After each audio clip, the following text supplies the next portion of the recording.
Pemirsa Khazanah, fenomena kesurupan merupakan kejadian mistis yang sering kita lihat dan gampang dikenali.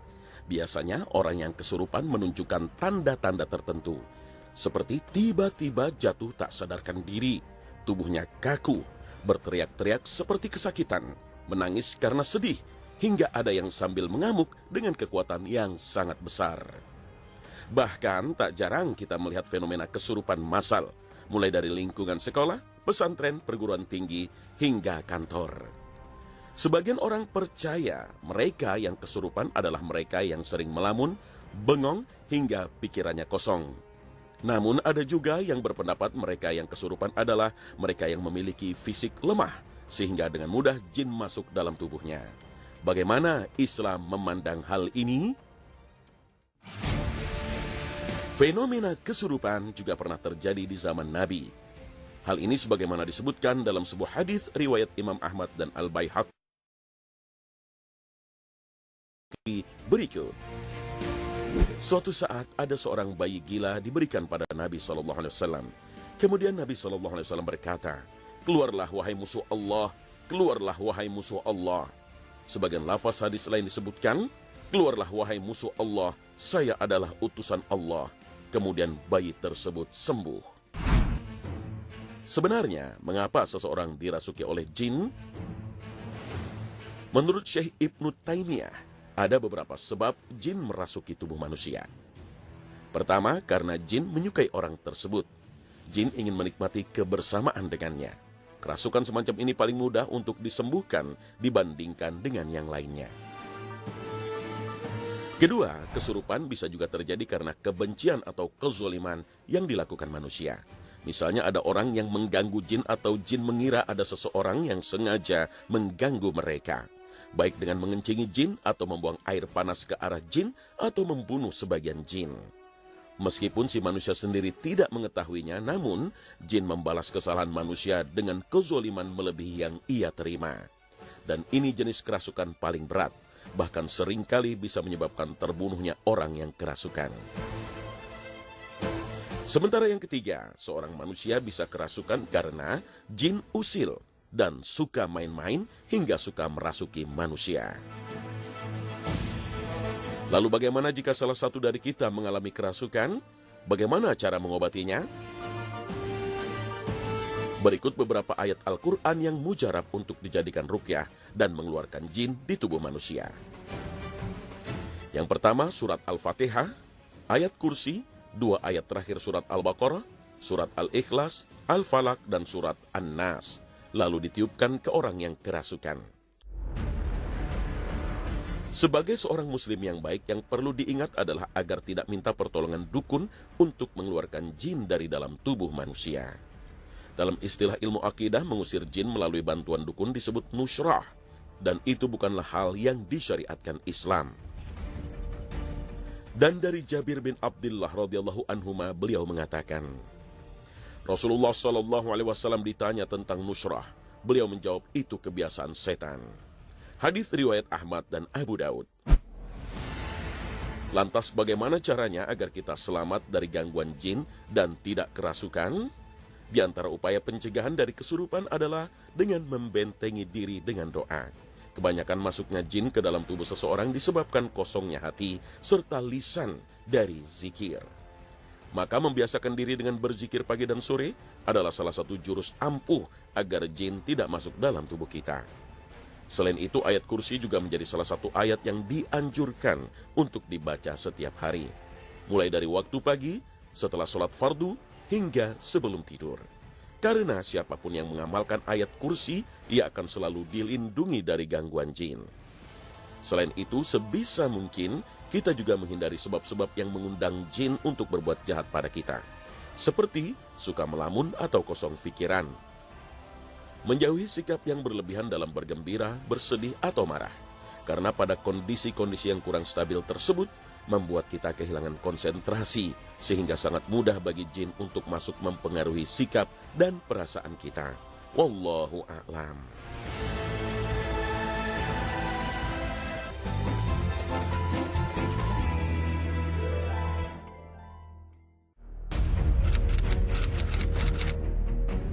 Iya, Pernah. sesekali pernah saya.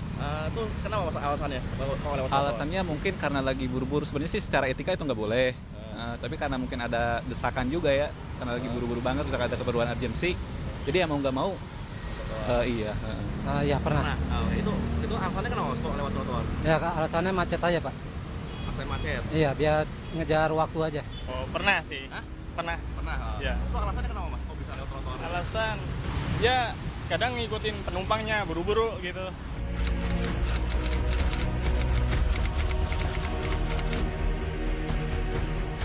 Sebel sih ya yang pasti, karena kan trotoar itu kan jalannya untuk pejalan kaki, bukan buat motor. Karena kan motor kan udah ada jalannya sendiri. Ya kadang kalau misalnya lagi bener ya paling cuma yang ngegerutu aja. Tapi kalau misalnya udah parah banget kadang suka saya tegur sih. Mas ini kan buat jalan pejalan kaki, please deh gitu. Paling kayak gitu sih. Kalau saya berhentiin dulu, terus saya bilang, Pak kok lewatnya sini sih gitu. Saya arahin jalan yang benar gitu. Saya stopin dulu, soalnya kadang mengganggu ya kalau kayak gitu. Apalagi kalau dia lagi ngebut-ngebutan kayak gitu. Pemirsa Khazanah, kemacetan lalu lintas rasanya sudah menjadi permasalahan klasik setiap kota-kota besar. Mobilitas masyarakat yang tinggi juga memberi sumbangan besar terhadap kemacetan. Apalagi besaran volume kendaraan di jalan raya tidak berbanding lurus dengan pembangunan fasilitas yang memadai. Kemacetan pun menjadi santapan sehari-hari. Permasalahan semakin diperparah manakala sebagian mental dan moral masyarakat yang buruk, hingga akhirnya banyak terjadi pelanggaran yang dianggap hal biasa. Sebut saja naiknya sepeda motor di jalur pedestrian yang merupakan tempat pejalan kaki, atau mobil yang parkir di trotoar. Pemandangan ini lumrah terjadi saat jam kerja maupun jam pulang kantor. Banyak pengendara sepeda motor menaiki trotoar sebagai jalur alternatif agar terbebas dari kemacetan. Mereka tidak peduli kalau hal itu sebenarnya berbahaya, menyusahkan, mengancam, bahkan membuat pejalan kaki merasa tidak nyaman. Lantas bagaimanakah Islam memandang fenomena ini? Dalam Islam, mengganggu kepentingan orang lain dan lalai dalam memberikan hak-hak orang lain masuk dalam perbuatan zolim. Allah sangat melarang perbuatan zolim hingga setiap orang yang berlaku zolim akan mendapatkan balasan yang sangat berat. Dalam sebuah hadis qudsi Allah Subhanahu wa taala berfirman, "Wahai hambaku, sesungguhnya aku mengharamkan kezoliman atas diriku dan aku menjadikan kezoliman itu haram di antara kalian. Maka janganlah kalian saling menzolimi." Hadis riwayat Muslim. Demikian pula dengan sabda Nabi SAW, "Takutlah terhadap perbuatan zolim, karena kezoliman adalah kegelapan yang sangat di hari kiamat." Hadis riwayat Bukhari, Muslim, dan Tirmizi. Pemirsa Khazanah, kezoliman terhadap orang lain merupakan kezoliman yang lebih berat dari zolim terhadap diri sendiri. Paling banyak dosanya serta memiliki akibat yang paling buruk. Seseorang tidak akan bisa lari darinya dan tidak bisa terhindar dari bahaya dan dosanya hanya dengan sekedar berhenti dan menyesali kezoliman yang diperbuatnya. Kecuali orang yang terzolimi atau dizolimi memberikan maaf secara ikhlas, kemudian yang menzolimi segera mengembalikan hak-hak yang terzolimi. Rasulullah bersabda, "Barang siapa yang menzolimi sejengkal tanah, maka akan dikalungkan kepadanya 7 bumi." Hadis riwayat Bukhari. Bahkan perbuatannya itu akan sangat memberatkan pelakunya, baik di dunia, terlebih di akhirat. Jika dia ahli ibadah, maka bisa saja ia akan bangkrut di hari kiamat, karena harus merelakan seluruh pahalanya untuk orang yang dizolimi. Na'udzubillah min zalik. Kemudian, bukan hanya sekedar dosa yang diterima seseorang yang merampas hak pejalan kaki. Seorang pengendara yang nekat mengambil hak pejalan kaki semestinya juga takut akan doa orang yang ia zolimi. Karena doa orang yang terzolimi tidak tertolak, sekalipun yang berdoa bukanlah seorang muslim. Bayangkan, jika di antara pejalan kaki ada yang merasa sakit hati, lalu mendoakan kejelekan bagi pengendara motor tersebut, padahal mungkin pengendara sepeda motor berharap menghemat waktu untuk bersegera menjemput rezekinya atau bertemu keluarganya, namun doa dari pejalan kaki yang ia zolimi bisa menghalanginya untuk meraih yang ia harapkan dan berakhir sebuah keburukan. Nabi SAW bersabda, ada 3 doa yang mustajab dikabulkan tanpa diragukan. doa orang yang terzolimi, doa musafir, dan doa kedua orang tua untuk kecelakaan anaknya. Hadis riwayat Bukhari. Dan berhati-hatilah dari doanya orang yang terzolimi, karena sesungguhnya tidak ada penghalang antara dia dengan Allah. Hadis riwayat Bukhari dan Muslim. Maka, sebagai pengguna jalan umum sebaiknya kita selalu mawas diri dan mengingat kepada diri sendiri. Perbuatan-perbuatan merampas hak pengguna jalan lain itu bukanlah sebuah hal yang remeh yang cukup selesai hanya dengan melengoskan muka kepada mereka yang dizolimi. Atau lebih parah, pura-pura tidak tahu. Wallahu a'lam bissawab.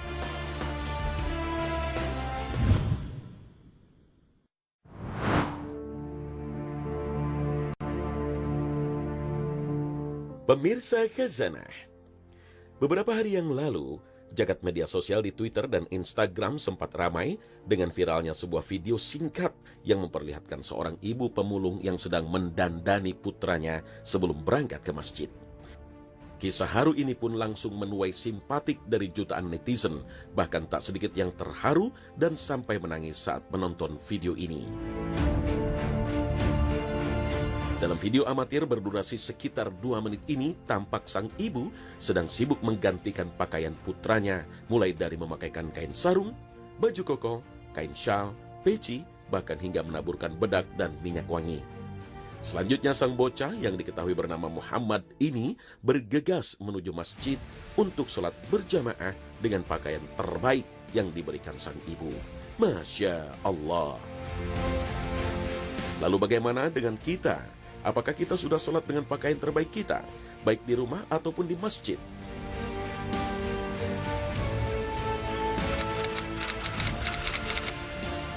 Pakai baju koko.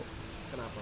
Ya karena kita kan nyembah yang Maha Kuasa, jadi ya mau nggak mau ya harus tampil rapi gitu. Kita nemuin orang aja pakai jas, pakai baju yang rapi, kan apalagi kita kita beribadah nyembah sama yang buat hidup kayak gitu. Kalau sholat di rumah biasanya ganti baju koko. Kenapa? Ya biar bersih, biar lebih higienis kan, lebih bagus lah. Udah, biar lebih rapi. Pakai koko, baju koko sama sarung. Kenapa? Biar lebih bersih aja sih mas. Soalnya kalau pakai baju-baju yang habis kena misalnya buat mainan gitu, habis keluar kan kotor gitu mas. Sholat pakai kaos panjang sama. Karena biar nggak ribet aja kalau pakai kayak kokoh gitu, mungkin agak ribet. Jadi pakai kemeja panjang, pakai baju panjang aja, lengan panjang yang nutupin pantat. Islam memang menganjurkan umatnya untuk selalu memilih pakaian terbaiknya ketika sholat, yaitu bukan pakaian yang mahal harganya, namun pakaian yang bersih, rapi, indah, dan tidak bernajis. Seperti yang telah jelas ditegaskan dalam firman Allah yang artinya, "Hai anak Adam, pakailah pakaian kamu yang indah di setiap kamu sholat dan memasuki masjid." Al-Quran Surah Al-A'raf ayat 31. Dalam ayat ini bisa kita sadari Allah Subhanahu wa Ta'ala maha memahami umatnya yang tidak semuanya berpunya. Anjuran ini tentu sangat ringan bagi kita. Tidak perlu termahal, tidak perlu terindah, tapi cukup pakaian yang indah dan bagus dalam kadar kemampuan masing-masing.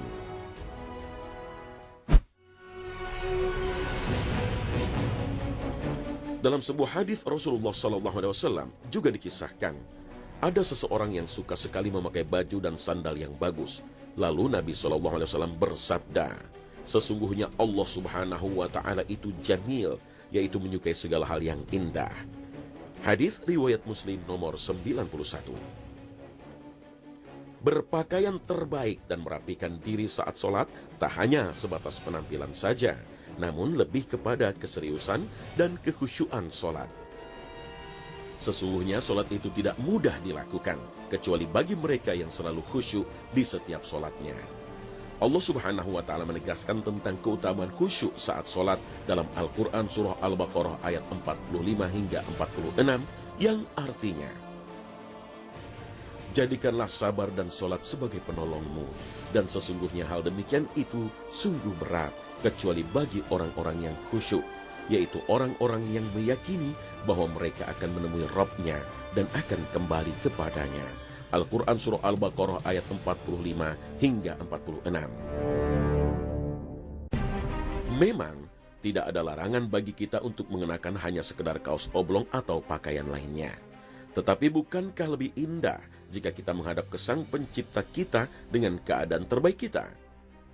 Jika kita akan bertemu dengan orang-orang penting seperti guru, atasan di tempat kerja, gubernur, hingga presiden, sudah pasti kita akan mempersiapkan segala hal, mulai dari membersihkan diri, merapikan rambut, memilih pakaian terbaik, hingga memakai parfum. Padahal mereka semua yang kita temui tersebut sama-sama manusia biasa seperti kita, yang tidak bisa memberikan jaminan kebahagiaan buat kita.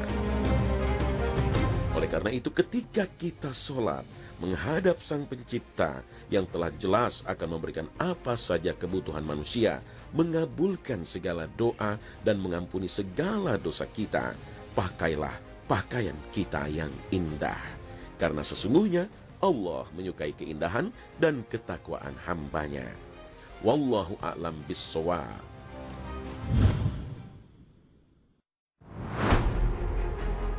Pemirsa Khazanah, belakangan viral di beberapa media tentang pernyataan Nasaruddin Umar, Imam Besar Masjid Istiqlal Jakarta, yang mengatakan bahwa wabah virus corona atau COVID-19 bukan azab yang diturunkan Allah Subhanahu wa Ta'ala. Sebab menurutnya Nabi SAW telah berdoa agar manusia tidak lagi ditimpa azab. Lantas, benarkah tidak pernah ada azab sejak 1400 tahun yang silam? Bagaimana dengan dalil-dalil yang menyatakan bahwa azab Allah akan ditimpakan kepada orang-orang yang zalim dan tidak melakukan amar ma'ruf nahi munkar?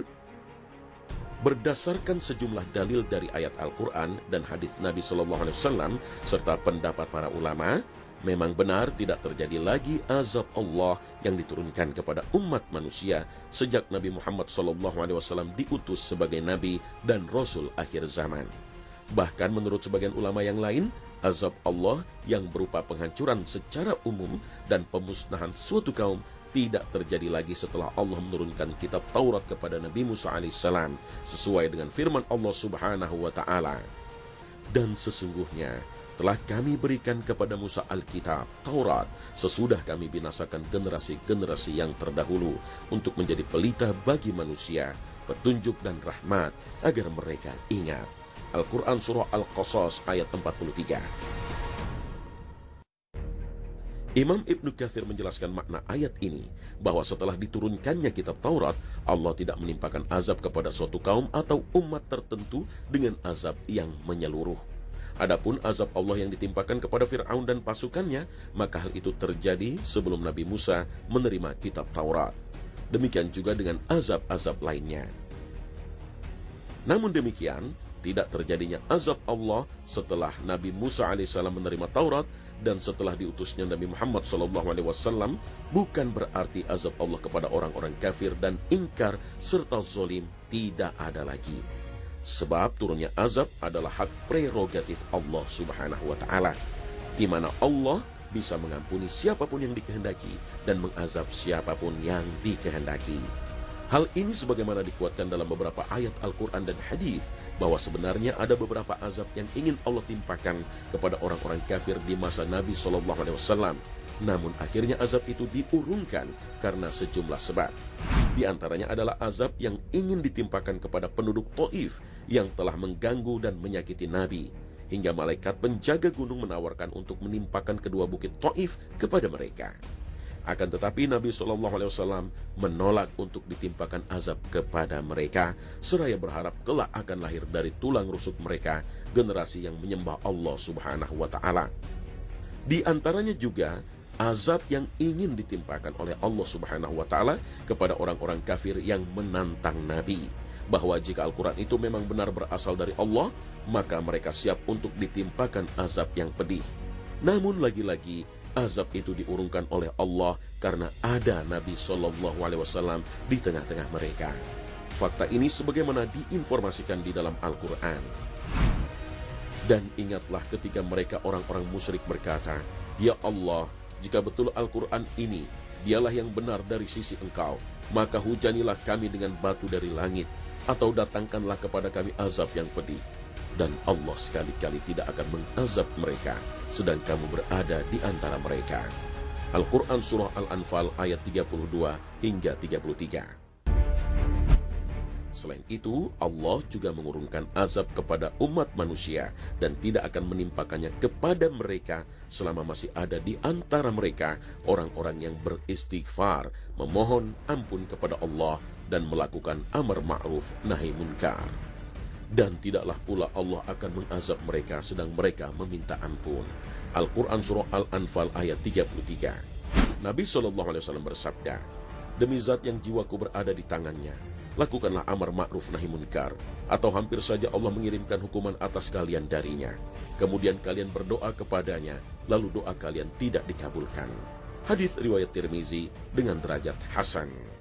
Jika kita mencermati dengan seksama ayat dan hadis di atas, maka segala bencana alam yang menimpa umat Nabi SAW sepeninggal beliau tidak bisa dikatakan sebagai azab. Termasuk wabah corona atau COVID-19 yang akhir-akhir ini menghebohkan dunia. Sebab saat ini masih banyak umat Islam yang memohon ampun kepada Allah setiap kali mereka melakukan dosa. Di samping juga masih banyak da'i yang menyeru kepada yang ma'ruf dan mencegah kemungkaran.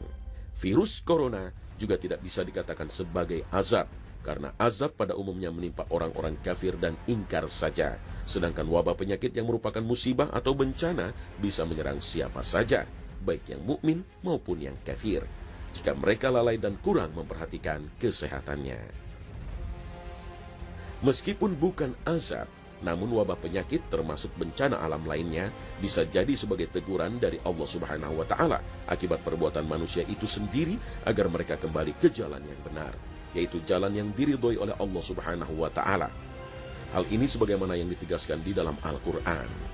Telah nampak kerusakan di darat dan di lautan akibat perbuatan tangan maksiat manusia, supaya Allah merasakan kepada mereka sebagian dari akibat perbuatan mereka, agar mereka kembali ke jalan yang benar. Al-Quran Surah Ar-Rum ayat 41. Wallahu a'lam bis-shawab.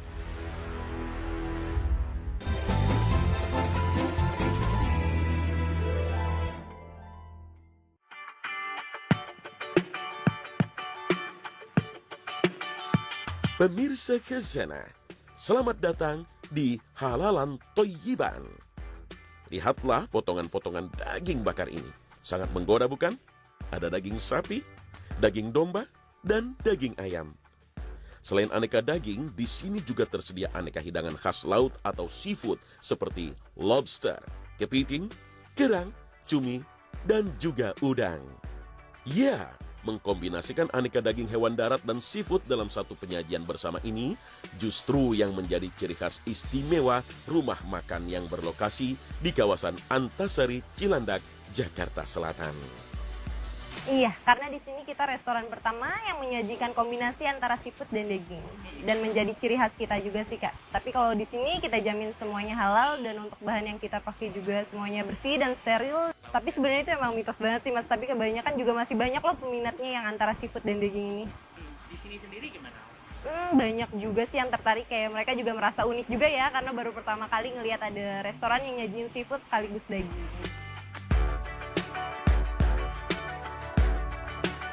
Daging sapi dan domba yang sudah diasapi, kemudian dipotong-potong menjadi beberapa bagian dengan ukuran ketebalan yang pas, lalu dibakar di atas bara api arang sambil diolesi dengan racikan saus madu hingga meresap. Proses pemanggangan ini tidaklah lama, hanya sekitar 5 menit saja, untuk menghasilkan tekstur daging yang empuk dan juicy.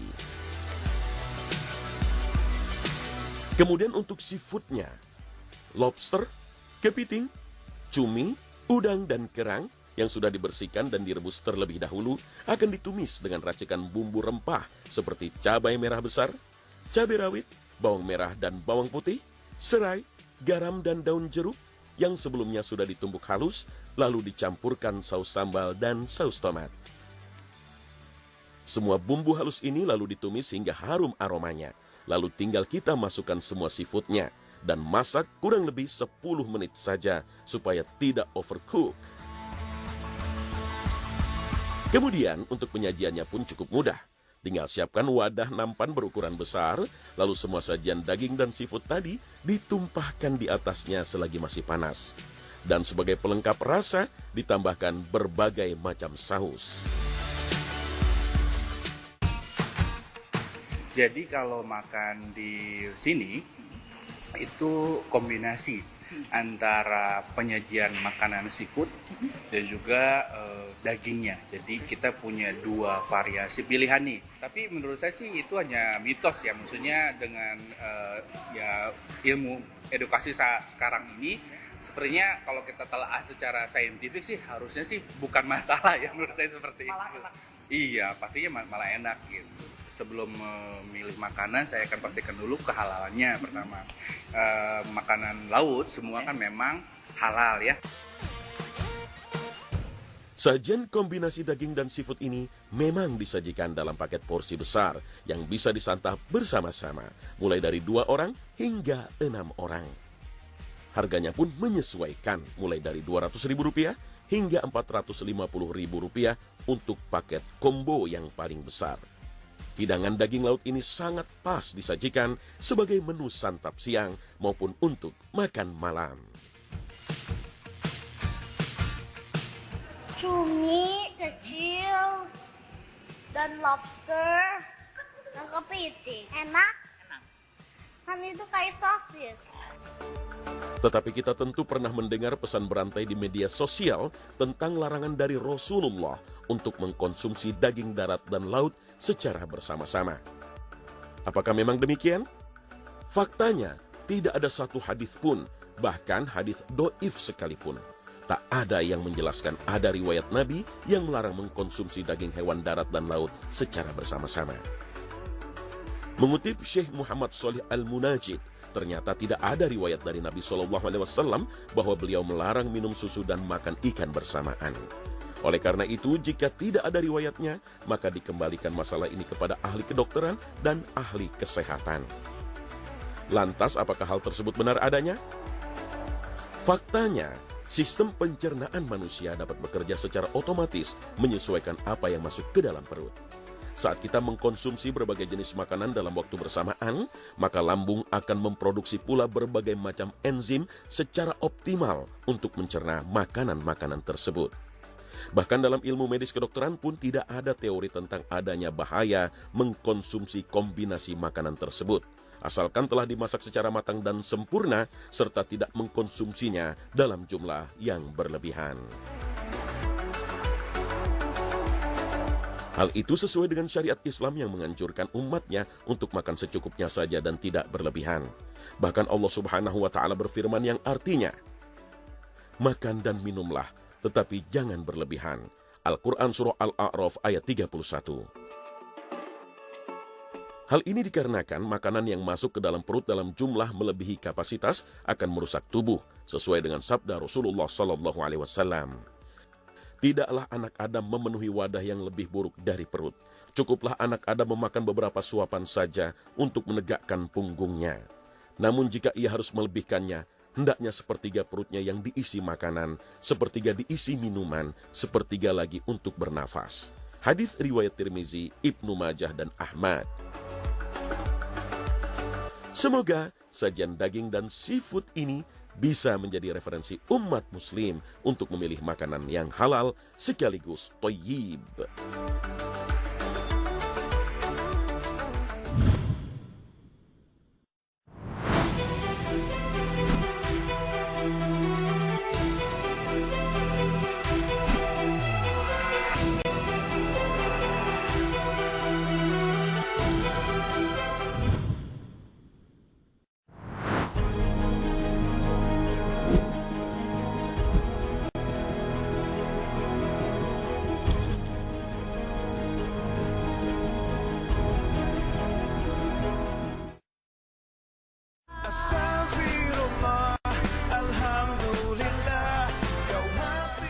Nah pemirsa, sampai di sini akhir perjumpaan kita hari ini.